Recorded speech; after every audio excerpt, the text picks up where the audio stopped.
निश्चित रूप से समाजवादी पार्टी के राष्ट्रीय अध्यक्ष जी के द्वारा जो है बाबा साहब डॉक्टर भीमराव अंबेडकर जी के संविधान को, भारत के संविधान को बचाने के लिए एक आंदोलन खड़ा किया है। पीडीए को मजबूत करने का काम माननीय राष्ट्रीय अध्यक्ष जी ने किया है। नमस्कार, मैं एसके सिंह, यस9 भारत न्यूज चैनल में आप सभी का स्वागत है।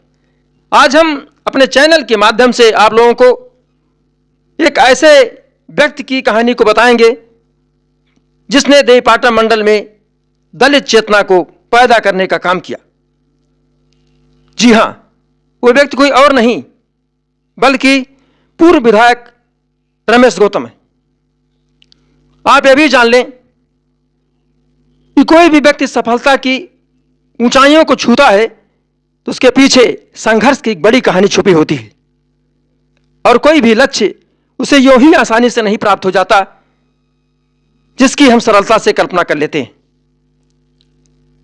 आपको बता दें, गोंडा जनपद के हल्दर ब्लॉक में स्थित ग्राम कैथोला के गरीब परिवार में जन्म लेने वाला साधारण बालक राजनीतिक परिदृश्य पर सफलता की इतनी बड़ी कहानी लिखेगा, इसकी कोई कल्पना करके नहीं बैठा था।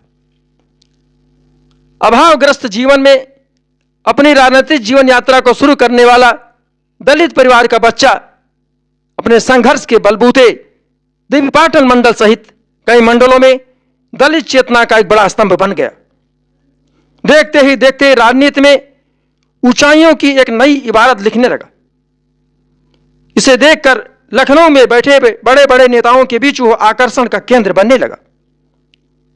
उसकी कार्यकुशलता को देखते हुए बीएसपी सरकार में उसे देवीपाटन मंडल, बस्ती मंडल और गोरखपुर मंडल में कोऑर्डिनेटर बना दिया गया।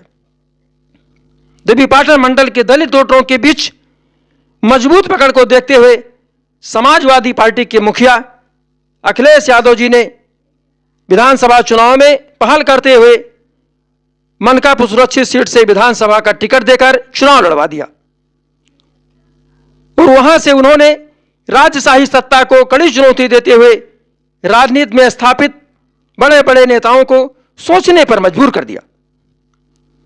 इसके पहले रमेश गौतम बसपा के टिकट पर 2007 में गोंडा के डिक्सिर विधानसभा क्षेत्र से विधायक बने थे और यहीं से अपनी कार्यकुशलता के बलबूते दलित वोटरों के साथ साथ सामान्य पिछड़ा अल्पसंख्यक वोटरों के बीच वो भी काफी लोकप्रिय हो गए। रमेश गौतम बहराइच के बलहा विधानसभा क्षेत्र से 2019 के उपचुनाव में प्रत्याशी बनाए गए। वहां उन्होंने जोरदार टक्कर देते हुए भारतीय जनता पार्टी की नींद उड़ा दी। अभी हाल ही में देखा जा रहा है, बहराइच जिले के कद्दावर समाजवादी नेता पूर्व मंत्री असर शाह के साथ कंधे से कंधा मिलाकर रमेश गौतम समाजवादी पार्टी को मजबूत करने में जी जान से जुटे हुए हैं। रमेश गौतम, यासर शाह और जिलाध्यक्ष समाजवादी पार्टी बहराइच रामहर्ष यादव, इन तीनों की तिकड़ी बहराइच में 2024 के लोकसभा चुनाव में एक नया इतिहास लिखने के लिए तैयार हो चुकी है। अब आपका यहां यह भी जानना जरूरी हो गया है कि रमेश गौतम का जिस तरह से दलित वोटरों के बीच एक मजबूत पकड़ है, अगर देवीपाटन मंडल के जो भी लोकसभा क्षेत्र हैं उनमें वो वोटर सपा की तरफ शिफ्ट होते हैं तो निश्चित रूप से समाजवादी पार्टी को बहुत बड़ा फायदा होगा। अभी हाल ही के चुनाव में देखा गया है कि जो बीएसपी का परंपरागत वोट था, दलित वोट, वो भारतीय जनता पार्टी की तरफ शिफ्ट हो गया, समाजवादी पार्टी की तरफ नहीं आया। अखिलेश यादव जी ने इस चुनाव में जो नई रणनीति तैयार की है, उनसे जब पूछा जाता कि भाजपा को आप कैसे हराएंगे तो उनका कहना होता है भाजपा को पीडीए ही हराएगा। पीडीए पिछड़ा दलित अल्पसंख्यक। जब उनसे प्रश्न पूछा जाता है तो गरीब सवर्णों का क्या होगा तो उन्होंने बताया कि ऐसे अगड़ा भी होता है और आधी आबादी महिलाएं भी हैं। लेकिन अप्रश्न से उठता है कि कह देने मां से पिछड़ा दलित अल्पसंख्यक क्या उनके साथ आ जाएगा पूरी तरह से? इसमें संशय है। लेकिन अगर दलित वोटर समाजवादी पार्टी की तरफ शिफ्ट होते हैं तो भारतीय जनता पार्टी को भारी नुकसान का सामना करना पड़ेगा और समाजवादी पार्टी फायदे में रहेगी। लेकिन इसके लिए यह जरूरी है कि देवीपाटन मंडल का एक मजबूत दलित चेहरा समाजवादी पार्टी के तरफ जाए और समाजवादी पार्टी को दलित वोटरों का एक बड़ी सौगात दे, तभी सपा लाभ उठा सकती है, अन्यथा सीधा का सीधा फायदा भारतीय जनता पार्टी को ही प्राप्त होगा। अगर दलित वोटर भारतीय जनता पार्टी की तरफ चले जाते हैं तो समाजवादी पार्टी का बड़ा नुकसान होगा। लेकिन जिस तरह से रमेश गौतम बहराइच सुरक्षित लोकसभा सीट से मेहनत कर रहे हैं, डोर टू डोर जा रहे हैं, पंचायत चुनाव की तरह दौड़ रहे हैं, अगर समाजवादी पार्टी बहराइच सुरक्षित लोकसभा सीट से उन्हें प्रत्याशी बनाती है तो निश्चित रूप से दलित वोटरों के बीच जो उनकी मजबूत पकड़ है पूरे मंडल में, उसका फायदा समाजवादी पार्टी को हो जाएगा। लेकिन अगर समाजवादी पार्टी चूकती है तो इतना बड़ा दलित चेहरा समाजवादी पार्टी के पास कोई नहीं है।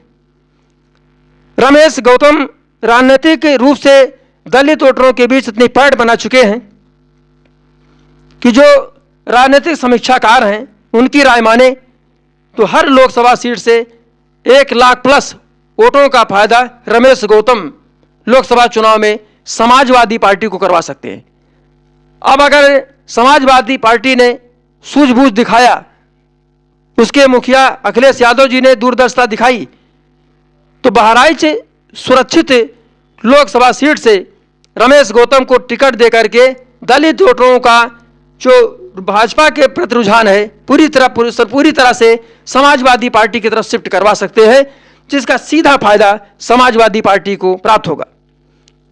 भारतीय जनता पार्टी जो देवीपाटन मंडल में एक बड़ा स्वप्न देख रही है, एक बड़े राजनीतिक यात्रा की तरफ बढ़ रही है, उसके बैरिकेड को, उसकी गाड़ी को बैरिकेड के द्वारा रोका जा सकता है। इसी कड़ी में हम बहराइच सुरक्षित लोकसभा सीट से निरंतर प्रयास कर रहे रमेश गौतम से भी जानेंगे कि आपकी क्या राय है, किन उद्देश्यों को लेकर के आप इतनी मेहनत कर रहे हैं। क्या आपको समाजवादी पार्टी के मुखिया अखिलेश यादव जी ने चुनाव लड़ाने का आश्वासन दिया है या सिर्फ पार्टी संगठन को मजबूत करने का काम करेंगे? हमारे साथ पूर्व विधायक रमेश गौतम जी मौजूद हैं बातचीत करने के लिए। महोदय, आपका स्नान भारत न्यूज चैनल में स्वागत है। बहुत बहुत धन्यवाद आपको। सर, आप बहराइच लोकसभा सुरक्षित सीट से डोर टू डोर जा रहे हैं, लोकसभा को आप एक तरह से पंचायत चुनाव बनाने जा रहे हैं, तो इतना मेहनत आप क्यों कर रहे हैं? क्या पार्टी संगठन ने आपको चुनाव लड़ाने का आश्वासन दिया है या पार्टी को मजबूत करने के लिए आप काम कर रहे हैं? दो ही स्थितियों में आदमी काम करता है, या तो संगठन को मजबूत करता है या लड़ने की जो इच्छा होती है या आश्वासन मिलता है उसको पूरा करने प्रयास करता है। तो आपके मन में क्या उद्देश्य है? देखिए, राजनीतिक जीवन में जो लोग संघर्ष करते हैं सबको लड़ने का तो एक शौक़ होता है, लेकिन हम चूँकि लंबे समय से संगठन से जुड़े हुए थे, एक लंबे अरसे तक हमने संगठन का काम किया है। आज मैं समाजवादी पार्टी का एक सक्रिय कार्यकर्ता हूं और संगठन को मजबूत करने के लिए बहराइच जिले में बहराइच लोकसभा सीट में काम कर रहा हूं। बाकी जो माननीय पार्टी के राष्ट्रीय अध्यक्ष जी का निर्देश होगा उसका मैं अनुपालन करूंगा। जैसा कि देखा गया, आप देवीपाटन मंडल क्या लगभग 3-4 मंडलों में एक बड़े दलित चेहरा रहे। आपकी कार्यकुशलता को देखते हुए बहन मायावती जी ने आपको 4-4 मंडलों का मंडल कोऑर्डिनेटर बनाया था। आपने सामान्य वोटरों को भी साधा, पिछड़ा, दलित, अल्पसंख्यक सबको लेके साथ चले।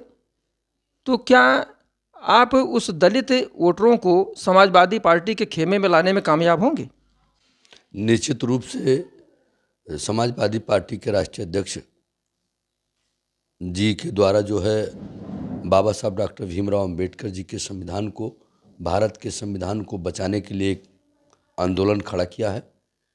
पीडीए को मजबूत करने का काम माननीय राष्ट्रीय अध्यक्ष जी ने किया है। पिछड़ा, दलित, अल्पसंख्यक, जिसमें आगड़े आधी आबादी के महिलाएं भी और आगड़े गरीब लोगों को भी, सबको लेकर के चलने का एक मुहिम माननीय राष्ट्रीय अध्यक्ष ने छेड़ा है। और निश्चित रूप से उनके इस आंदोलन में दलित समाज के लोगों को बड़े पैमाने पे भरोसा है कि भारत के संविधान को बचाने के लिए जो आंदोलन माननीय राष्ट्रपति छेड़ा है, इसमें दलित समाज बड़े पैमाने पे समाजवादी पार्टी के साथ है।